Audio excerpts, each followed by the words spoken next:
please do it. Do it because, it changed completely my career. And I think it's a great opportunity, but not just for the funding itself, that obviously is what we need to move forward in our career, for sure. But also for the visibility and because the prestigious of these grants is very well known in the community of hematologists.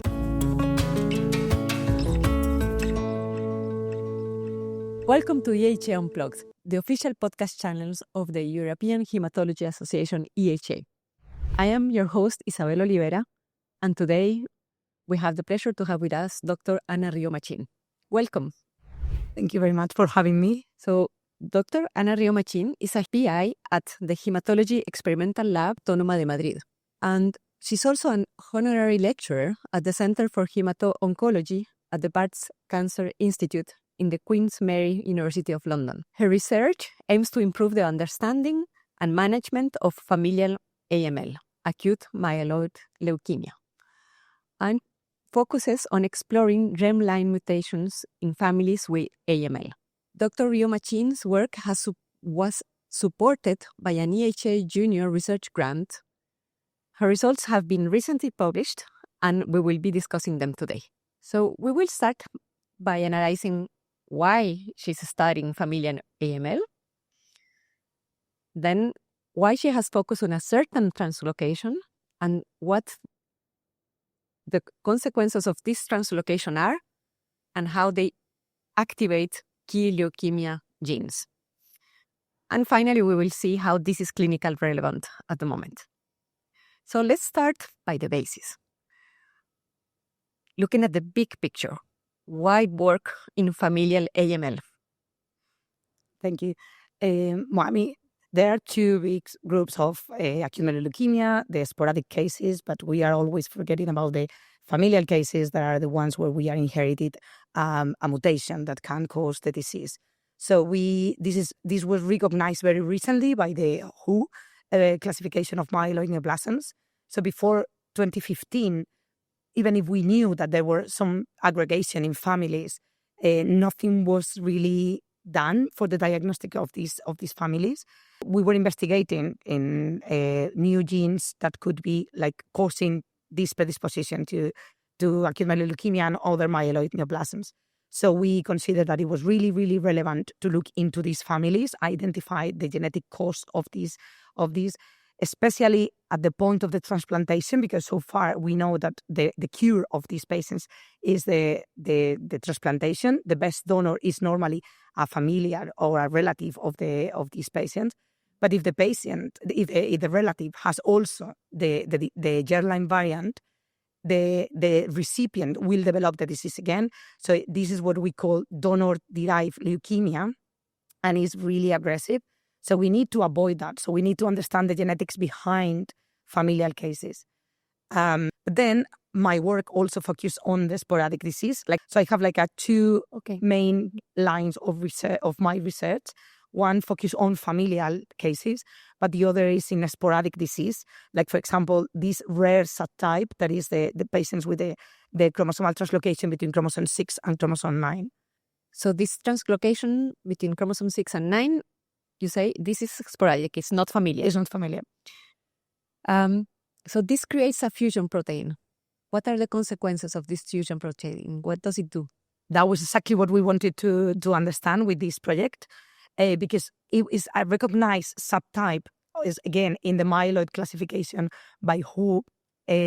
But so everybody knows that it exists, it's quite frequent, but the consequences of and the function of this fusion gene, it was still unknown, and the patients didn't have any specific therapy for. So what we did know is the translocation between chromosome 6 and chromosome 9 results in a fusion gene between the DEC gene and NUP214 gene. So the consequence of this fusion gene is a chimeric protein, half of DEC and half of NUP214. So that was known, but how this chimeric protein induces the development of acute myeloid leukemia was still unknown, and the patients these patients with this translocation have a really poor prognosis, especially when this translocation occurs at the same time with the FLT3-ITD mutation that is quite frequent. Normally, in more than 70% of these patients also appear this FLT3-ITD mutation. So the prognosis of these patients is really poor. The age of diagnosis of these patients is younger than the average for acute myeloid leukemia. Or they normally have a really high rate of relapse, because there is no treatment. So they respond, but then they relapse because the clone with the translocation is still there, and it causes the relapse of the disease. So we really wanted to understand how this chimeric protein could induce leukemia, and if there was something that we could target to kill these leukemic cells. So what are the targets of this fusion protein?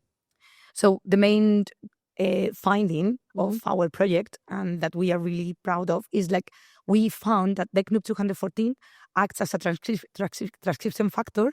So it binds to the regulatory region of key leukemia genes, like Hox genes of FOXY1, and this induces the overexpression of these key leukemia target genes.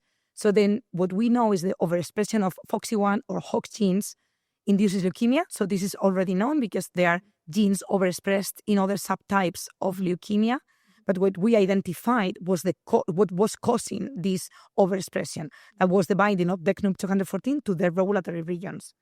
So then understanding why these genes are inducing leukemia, it was quite well studied before, because FOXY1, for example, blocks differentiation, but is one of the hits that normally occur to induce leukemia development, and also as well the overexpression of Hox genes that are really, really well-known targets and are overexpressed in other subtypes like the ones with KMT2A rearrangements. So the novelty was identifying this new role for DECNUB214, inducing the overexpression of these genes. And what it was more important, it was the DECNUB214 binds to this region with the help of XPO1. And XPO1 is a protein that binds to DECNUB214, and it's required this binding for the overexpression of Hox genes and FOXY1, among other genes. And it was really interesting because we had a good representation of patients with the 6-9 translocation, given that it was a very rare entity. And we compare the response of these patients, the cells of these patients with the T6-9 translocation, with the response for other AML subtypes. So we treating all these cells with more than 527 compounds. And it was really interesting to find that on the top of the list, so the compounds that were more specific and more selective for the T6-9 patients were the XPO1 inhibitors. So there was a clear relationship between our finding, so identifying XPO1 being super specific and efficient for the T6-9 patients compared to other AML subtypes, and the fact that DECNUB214 interacts with XPO1. So then we went a step forward. So we found that DECNUB214 requires XPO1 interaction to induce the overexpression of these genes that I mentioned before. And when we treat the patient cells with the XPO1 inhibitors, this binding is lost, and the expression of these key leukemia genes was reduced, causing the kill of these cells, leukemia cells. So in a way, we identify a potential targeted therapy for T6-9 patients. So that would be my question. Can you use these XPO1 inhibitors in patients? Is it known whether this is safe to use? Yeah, that's a very interesting question, because XPO1 inhibitors, one selinexor, for example, is an XPO1 inhibitor approved for the treatment of multiple myeloma, which is great because it's approved already. So it will speed up the possibility of being used for acute myeloid leukemia treatment. However, it's very toxic. So there are new versions of XPO1 inhibitors coming now and being studied in preclinical and clinical studies. So probably in the coming years, we will have more safe XPO1 inhibitors that can be definitively be tested. So I believe our research will pave the way for potential preclinical and clinical trials for the particular treatment of T69 patients. So does this have any implication for other AML subtypes?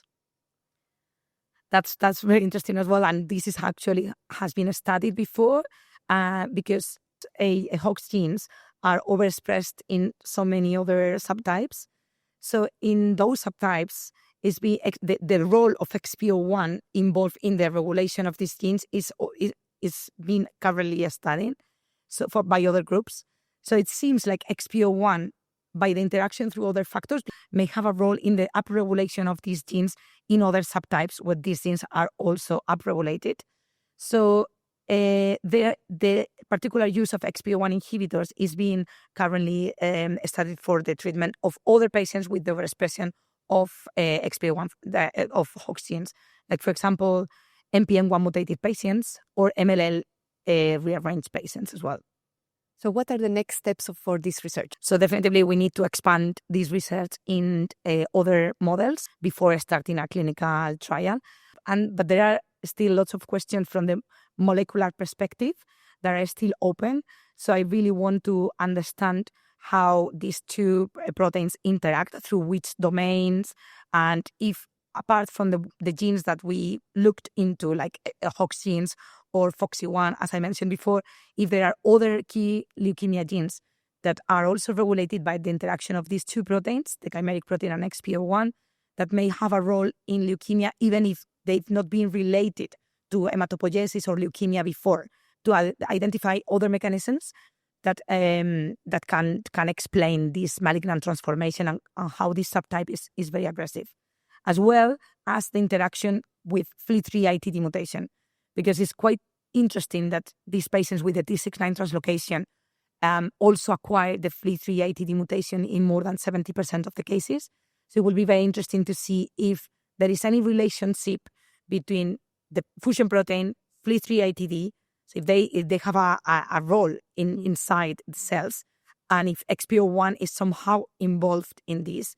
So because if that's the case, if XPO1 is somehow related with FLT3-ITD, then we can expand the use of XPO1 inhibitors for other subtypes like FLT3-ITD mutated patients, which are really, really common.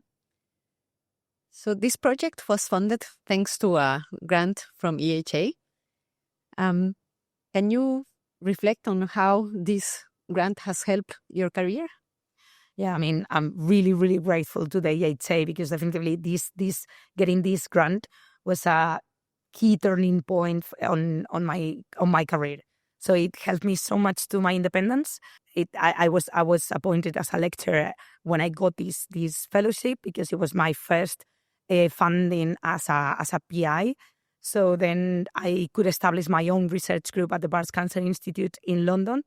And after that, I got more funding, and I gave me the opportunity also to complete this super exciting project that we recently published. So it was a really beautiful story.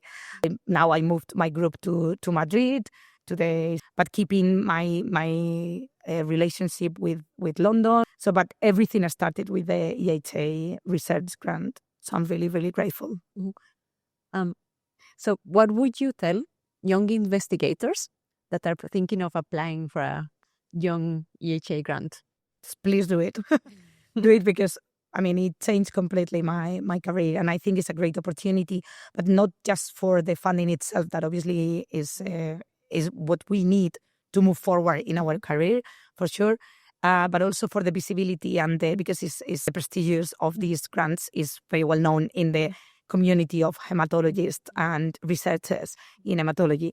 So that's one of the key things as well, because it gives you visibility. So then you get much more opportunities around like chairing sessions, being involved, giving talks, and knowing other scientists, other hematologists.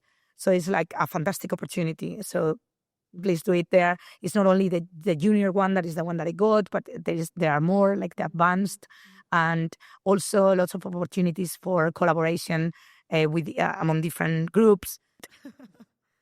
Are you involved in other ways in EHA now? Yeah, I'm part of the mentoring program committee. So it's a new program that is launching EHA this year. So we are matching mentees and mentors, and I hope it's going to work right. Yeah, I'm part of this committee organizing this new initiative that I think is going to be fantastic. Hopefully, it will continue for many years. What is the best part of your job? Wow.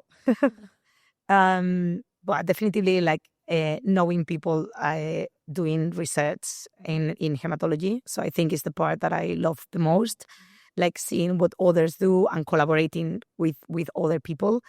With the project that was funded by EHA, I had the opportunity of supervising for the first time my own PhD student, and seeing how happy she was when the experiments worked, when our hypothesis, the one that I wrote when I applied for the EHA, worked as well, and it was guiding the continuation of the project.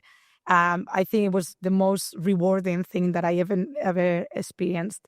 So that confirmed that is what I want to do, like research, training other people, like building my group, and see how working together we can get somewhere.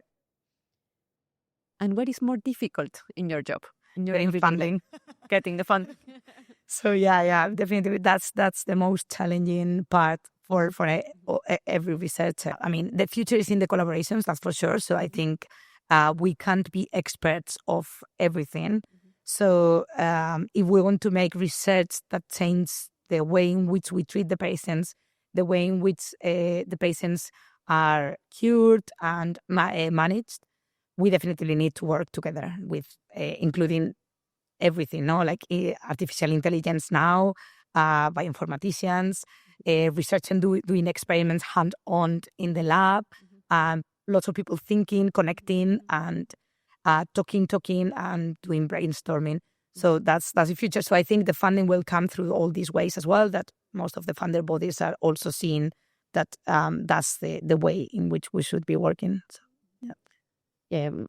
For clinical trials or for anything that you have to test now, so you will need a lot of collaboration and interactions. Exactly, with industry as well. So definitely, that's the future. We can't forget the rare subtypes of acute myeloid leukemia. So because it matters, it's a really aggressive disease, but there are some subtypes within the AML that are even worse than others, and we can't forget those, because I was asked in lots of interviews why focusing on a rare subtype within a rare disease, because I mean, fortunately, AML is not really, really frequent, but it's super aggressive. Let's focus on rare subtypes as well, because they matter. They are patients. It's people behind suffering of this disease. So that's one thing, that collaborations are needed for make science bigger and to get impactful results. And that's it. Well, thank you very much for being with us today, Dr. Río-Machín, and thank you for all the audience for listening, and stay tuned for more episodes. Thank you very much for the invitation.